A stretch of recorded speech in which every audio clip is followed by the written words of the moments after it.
Welcome to the Hillsdale College Online Courses Podcast. I'm Jeremiah Regan, and I'm joined by my friend, Juan. Welcome back, everybody. We are on to Lecture 3 of Totalitarian Novels, Brave New World, Pleasure. And in contrast with 1984, which was more on pain as a theme. The regime uses fear and pain to gain loyalty. That's right. Here we move on to pleasure. That's right. So Dr. Arnn explains to us, because this is a lecture from Dr. Arnn where he gives us a plot summary and literary analysis. Unlike the regime in 1984, which is the boot stamping on the human face forever, the regime in Brave New World promises freedom from pain, freedom from fear, indulgence in every type of pleasure, every type of sensual delight, pleasure for the eyes, ears, mouth, and other things. And when we're reading this type of novels, what I like about studying totalitarianism through novel, through narrative, is that you can kind of see elements of our own world in the novels. And obviously in 1984, it's more Big Brother watching you and all the surveillance state and all that. We're thinking about the NSA and the Patriot Act and stuff like that. Yeah. Here, when you think of soma, the drug that the regime uses to bring pleasure to everybody and sort of mollify everybody's senses in their thumos. Keep them docile. Right. Think of dopamine and all of the ways in which our society now, through the phones, through TikTok and social media and TV and all the forms of entertainment. Yeah, push for consumerism, which is a big theme in Brave New World. Everybody needs to buy new things. You don't repair or mend anything. You throw it away and get the next one. That's a dopamine rush. Yeah, and that's something that we can all see now growing in our culture and in young people. And I see, especially right now, teenagers, how sometimes when they're dealing with something difficult in life, they're almost automatically going and detaching themselves from that into social media or their phones or something. And it's something that we can identify and help us manage when you read it in narrative and in literature, because it gives you a different perspective on it. That's right. Are we letting the products of technology and scientific advancement distract us from the real human things? Like, really live your life. It's a cliche and kind of a joke, but you should go touch grass, go outside and play, and call your family members, do something meaningful with them. Those are the kind of things we think when we learn about the regime in Brave New World and how it tries to pacify its citizens. And we thank you for listening to the courses as you're probably driving or doing some chores and learning something new.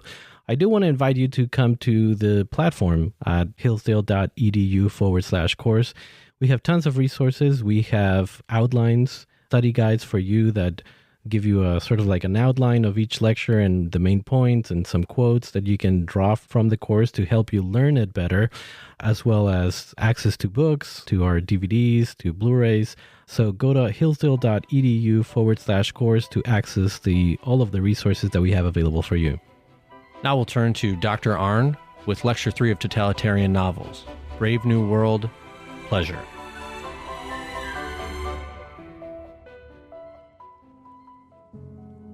Hello, welcome to this online course on totalitarian novels. My name is Larry Arnn. I work at Hillsdale College. We have said in previous lectures that totalitarianism is a 20th century phenomenon that is a development on something as old as human vice and politics. Aristotle writes about it. It's a form of government that exists for the pleasure and convenience of the ruler at the expense of the ruled. They call that tyranny, the worst form of human association. In the modern world, we call it totalitarianism. And that's because we've added two things to what the ancients knew of tyranny. And one is a sort of modern mass ideology that promises a utopia. And this utopia can justify every kind of horror in the present. And the other is science, liberated from all kinds of moral control, becomes technology, which comes from a Greek word for making. And science can be used to invent things to remake the world, and they become the tool of the tyrant. The second book of the four that we're going to talk about is the most delightful of them. The first one, 1984, we did last time, and that's the harshest of them. It welcomes you into a cruel and restrained world. There's a philosophic seminar at the end of the first one, conducted under torture, which would be characteristic. Brave New World is a fun world. It's exciting and intoxicating, literally. The book is very charming. It is, in a way, the opposite of 1984, and there is a correspondence between George Orwell, who wrote 1984, and Aldous Huxley, who wrote Brave New World, and who knew each other, about who's right about what a future utopia or dystopia really is what they are. Which forecast would come true? They both thought that the worlds that they described were possible worlds. The main characters are several people in the novel that you should notice when you read the book. There's a man named Bernard Marx, who's very important. Several of the characters in the novel have surnames of communist heroes. Marx is one. Bernard Marx is a misfit in a regime that aims for standardization.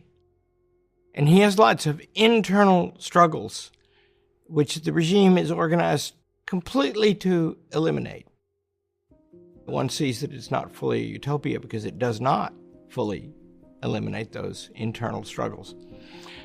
He's a little shorter. He's important to the story. There's a woman named Lenina, and she's a sort of a sex figure and a central character, and she's a very desirable woman. Lots of people want her, and she wants lots of other people, and she gets some of them.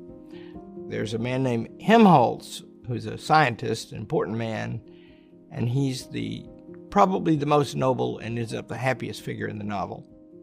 There's a savage. His name is John Savage. He's the one in the novel who has read Shakespeare. He quotes him quite a lot. There's one other who's done that. That other is Mustafa Mond, who's a world controller. And he keeps in a safe in his office the great books, locked up. They're not allowed to be out. Linda, she is a citizen of Brave New World who goes to a savage place, to a reservation, where it's kept in conditions of pre-Brave New World. It's a tribe. They live in an ancient way, and you can visit it if you get special permission. And she visited it, and she got lost. And then she did something unthinkable. She had a baby, John.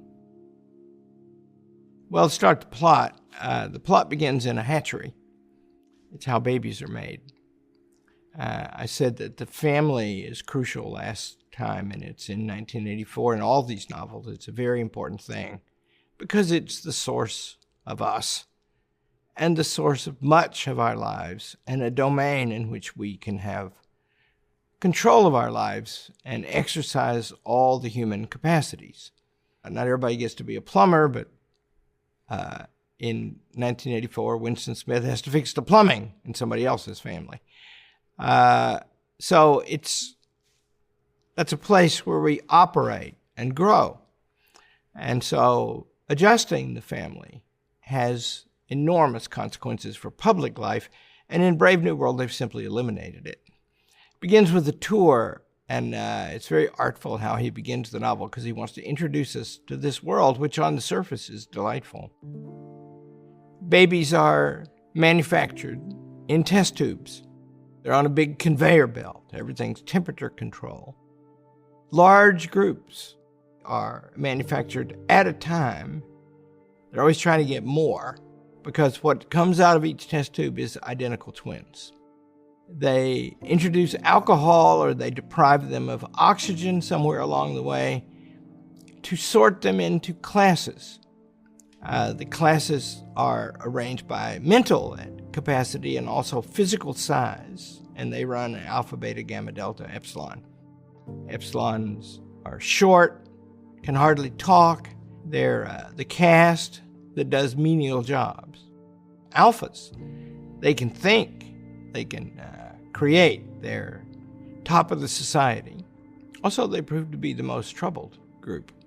It's a society in which everybody is identifiable. You learn after they get out of the hatchery that they're put in places where they're all raised together, and they use hypnopedia. That means at night they play things for them to condition them and teach them things. I personally believe that's impossible. I don't think the human soul works that way. Probably you can remember things that are told you in your sleep, maybe, but understanding is an effort. You have to work. Wouldn't it be great if we could go to sleep and wake up and understand everything about these totalitarian novels? But come to find out, it's a conscious effort. We have to work. We have to use energy. We have to use time. And we have a limited supply of both. One of the reasons we imagine God more perfect than us, when we imagine him more perfect than we imagine him able to understand everything all at once. We don't do that. We have to work. To reduce us to manufactured items, which is, I think, one of the things going on in the world today, we have to picture ourselves as conditioned, formed by influences on us. And if we can control those influences, we can make people whatever we want. We can control them. As I say, I think that's impossible, but it's taken to the high state in the Brave New World. Children are taught not to like books. They don't want anybody reading. They are taught not to like flowers and natural things. They shock them or put screeching noises on when they expose the children to these things because they don't want them contemplative in any way. They want them to live together. They want them to be constantly active. They want them when they work, after they work all day, they want them to go and play games. And the games have elaborate machineries to aid production and make sure that there's lots of economic activity. There's got to be a lot of waste in Brave New World. Simply sitting down and reading a book is an antisocial activity. You meet this world controller who makes a visit to the hatchery, and he comes into the story often. Soon after you leave the hatchery and you see where the kids are raised, then you start meeting some people. You meet Lenina early on. She's a very attractive girl. The question arises, is she spending too much time with a man named Henry, having relations with him for a time instead of everyone? This is a slogan that everybody knows in Brave New World. They say it all the time. Everyone belongs to everyone else. That means you got to fool around with a lot of different people, not to get attached to any particular one. You live for pleasure. There's lots of devices. The music is really good, and the way they put powder on themselves and scent themselves is very elaborate, and lots of devices to do it with. When they get themselves all fluffed up, it's quite a production. They all have jobs. Lenina works in the hatchery. The jobs are scaled to their capacity, and they're bred and conditioned for that. The jobs are not too hard for anybody. They could give them a lot more time off. It's very productive in Brave New World. They have to waste a lot, but everybody's got to be busy. And then when busy is over, then they have activities at night. Lenina, as I say, is spending too much time with Henry, and one of her friends says, "Is that right? You know, you'll make yourself sad." And she defends it, but she admits the principle that she shouldn't spend too much time with him or any single person. It's no secret that Americans are more divided than ever. And it's not just over what policies will improve our great country. No, it's over whether America is great at all, whether America deserves our love. That's why Imprimis is so important. Imprimis looks at the issues of the day from a constitutional perspective, reminding citizens always of our great heritage of liberty. For more than 50 years, Imprimis has featured speeches from the smartest conservative thinkers and writers at Hillsdale events. These days, Hillsdale publishes people like Molly Hemingway, Andy Puzder, Harmeet Dillon, and Chris Rufo. Over 6.4 million American households and businesses receive Imprimis absolutely free. And I urge you to sign up for it today at no charge. To get your free lifetime subscription, go to hillsdale.edu/lifetime right now. Or text the word Imprimis to 71844 and we'll send you a link to sign up for your free lifetime subscription. That's IMPRIMIS to 71844. Some women are bred to be able to breed, and they are the source of the eggs that go into the hatchery. And the women have to cope with the fact that they're not able to breed, and they have various medical procedures to do that. Try to keep them happy. You meet Bernard. Lenina has an attraction to Bernard. He's a funny-looking little guy, they think. The story about him is that maybe alcohol seeped into his test tube, and that's what stunted him. And he's sort of curious, and we find out that he's alienated from society in big ways because of this physical difference where everybody treats him different. But she likes him, and he wants to be an intellectual. He turns out not to be a very noble person, but he styles himself in his mind that. Marx has a friend in this man Helmholtz, who's he's probably the most serious thinker in the novel outside Mustafa Mond, the world controller. And Helmholtz proves to be a good friend to him, but he himself is probably not worthy of that friendship. Bernard Marx, he persuades Lenina to go with him to this here reservation. She is appalled by it. It's hot and stinky, and they don't have all the conveniences all the time. There's a drug that they take. It's called soma, which comes from an ancient word for the body. And this drug is the perfect drug because it's not addictive, and it's easy to scale it to how much of a vacation you want. You can take too much, as one person does toward the end, and kill yourself. But here's the thing. They've contrived so that your body is in really great shape until you die. And then you die of a sudden, and this part is not fully plausible to me, they don't fear death. And one of the reasons is they get a great soma holiday at the end, and they can kill themselves with the drug. And their bodies are programmed to wear out of a sudden at the end. So Bernard takes her there, and she doesn't have her conveniences, and she's unhappy. He hears that he's being fired and transferred to Iceland. One of the things you learn in Brave New World is that punishments, they are available and they are used, but they are not harsh. He's very upset. And then he discovers, and the whole action of the novel turns on this discovery. The director at his job, who has fired him, has years ago gone away to the reservation with a woman named Linda, and Linda is lost. Linda has to live in this reservation, and it's not very happy. She doesn't have soma. She has some alcoholic drug, and she's abused by a man. She has a baby, John, the savage. And any talk of natural childbirth, that's what they think of as pornography in Brave New World.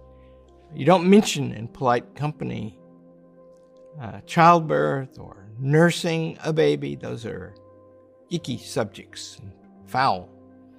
Well, she's had a baby. And this director who's fired Bernard turns out to be the father of the baby. And Bernard calls the world controller. And here we learn something about him. And he says, be a cool, and he has to get through to him. That's not easy. And he says, be a nice experiment to bring this savage and his mother into the society to see how people react. And the world controller likes that. He likes experiments. One thing it shows that he's at ease in his tyranny. He's not worried about rebellion. He also, we'll learn more about him in a minute, he likes to experiment on the society. Well, Bernard brings them back, and he goes into this place where he works to be publicly fired, and he introduces this woman who's grown old, and she's ugly, and they never see old, ugly people, and his son. And she rushes up to the director, and and the director is disgraced and fired, and Bernard is elevated, becomes the toast of the town. And this Savage is really interesting, John Savage, because he's a very noble-looking man, and he quotes Shakespeare and odd stuff like that. So there's our plot. If you read the book, you'll see that this experiment with the Savage reveals people quite a lot. Lenina loves him and tries to have sex with him, but he thinks that's indecent. He thinks he should marry the girl, unknown to her. So they don't get on very well, and he even strikes her at one point when she comes on to him. Bernard makes a fool of himself, which he has a very large capacity to do, and eventually falls out of favor. There's an interlude where Bernard has to go to a mandatory religious service, and it's a parody of Christianity. They worship Henry Ford, and sometimes Ford is called Freud. They conflate the two men. And Ford invented the assembly line and mass production, and he's our Ford. And you go worship him, and you drink soma, pass it around like a communion cup. Bernard can never get into it properly. He's a misfit. But everybody has to pretend that they do. There's discipline in Brave New World. It looks on the surface very pleasant, but there's lots of discipline. It comes down to a crisis. Linda, the mother of the Savage, goes to the place where you drink soma till you die, and he visits her. John the Savage visits his mother. He's upset. They're giving her the drug. He tries to stop them, causes a riot. I mean, there's some fighting. These, by the way, are not very spirited people.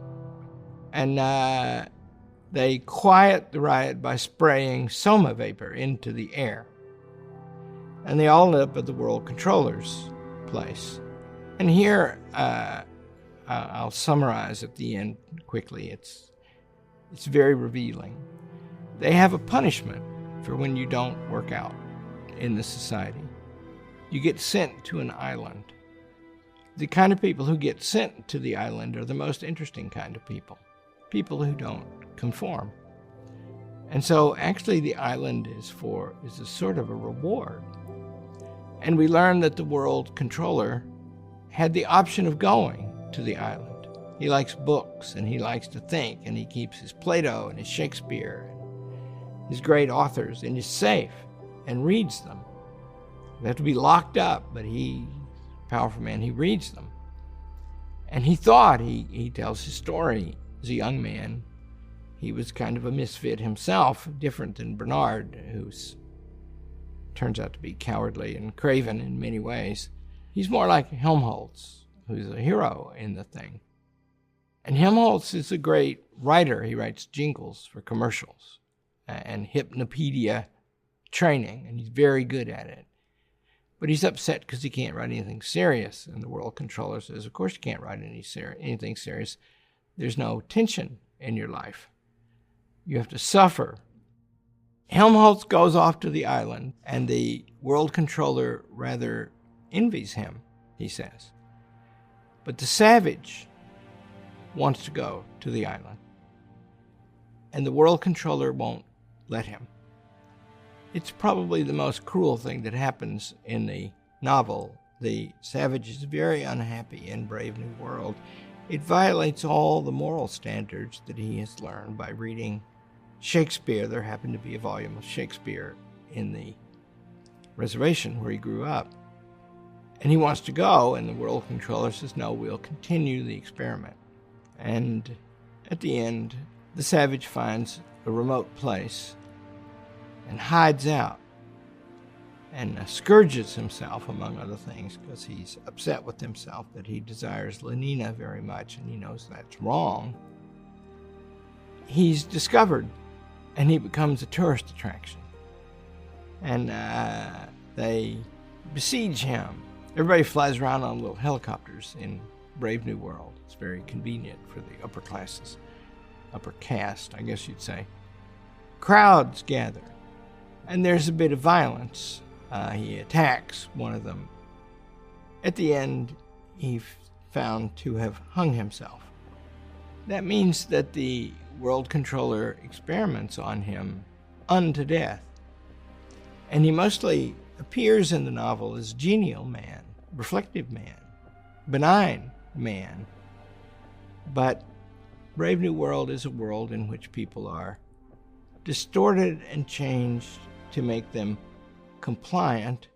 And remember, one of the themes from Aristotle, that people are diminished and demeaned to put up with tyranny.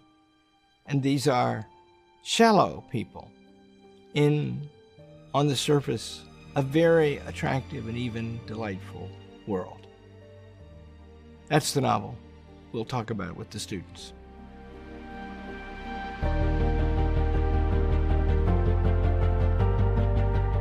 Thank you for listening to this episode of the Hillsdale College Online Courses Podcast. If you want to continue learning, please visit hillsdale.edu/course.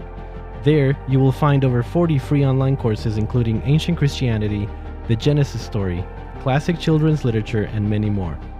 The courses include additional readings, study guides, fully produced videos, and you can chat with your fellow students on a dedicated forum. Upon completing a course, you will also get a certificate. All our courses are free because we believe that what you'll learn will enrich your life and that a virtuous citizen is the best defense for liberty. So pursue the education necessary for freedom and happiness at hillsdale.edu/course today. That's hillsdale.edu/course. Thanks for listening.